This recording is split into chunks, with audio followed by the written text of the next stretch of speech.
As we all know, Birbal was not only Emperor Akbar's favorite minister but also a minister dearly loved by most of the commoners because of his ready wit and wisdom. People used to come to him from far and wide for advice on personal matters too. However, there was a group of ministers that were jealous of his growing popularity and disliked him intensely. They outwardly showered him with praise and compliments, but on the inside, they began to hatch a plot to kill him. One day they approached the king's barber with a plan. As the barber was extremely close to the king, they asked him to help them get rid of Birbal permanently. And of course, they promised him a huge sum of money in return. The wicked barber readily agreed.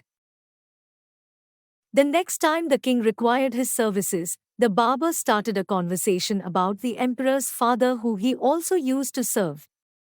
He sang praises of his fine, silky smooth hair. And then as an afterthought, he asked the king that as he was enjoying such great prosperity, had he made an attempt to do anything for the welfare of his ancestors? The king was furious at such impertinent stupidity and told the barber that it was not possible to do anything because they were already dead. The barber mentioned that he knew of a magician who could come of help. The magician could send a person up to heaven to inquire about his father's welfare. But of course this person would have to be chosen carefully. He would have to be intelligent enough to follow the magician's instructions as well as make on-the-spot decisions.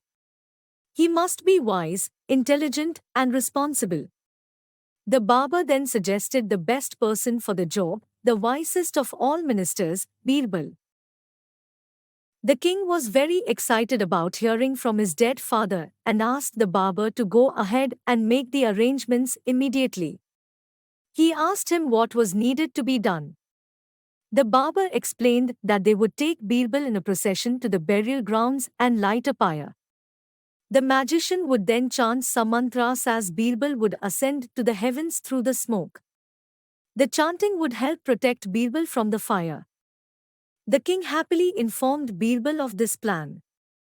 Birbal said that he thought it a brilliant idea and wanted to know the brain behind it. When learning that it was the barber's idea, he agreed to go to heaven on condition that he be given a large sum of money for the long journey as well as 1 month's time to settle his family so that they had no trouble while he was gone. The king agreed to both conditions. In the duration of this month, he got a few trustworthy men to build a tunnel from the funeral grounds to his house. And on the day of the ascension, after the pyre had been lit, Birbal escaped through the concealed door of the tunnel. He disappeared into his house where he hid for a few months while his hair and beard grew long and unruly. In the meantime, his enemies were rejoicing as they thought that they had seen the last of Birbal. Then one day after many months, Birbal arrived at the palace with news of the king's father. The king was extremely pleased to see him and ready with a barrage of questions. Birbal told the king that his father was in the best of spirits and had been provided with all the comforts except one. The king wanted to know what was lacking because now he thought he had found a way to send things and people to heaven. Birbal answered that there were no barbers in heaven, which is why even he was forced to grow his own beard. He said that his father had asked for a good barber. So the king decided to send his own barber to serve his father in heaven.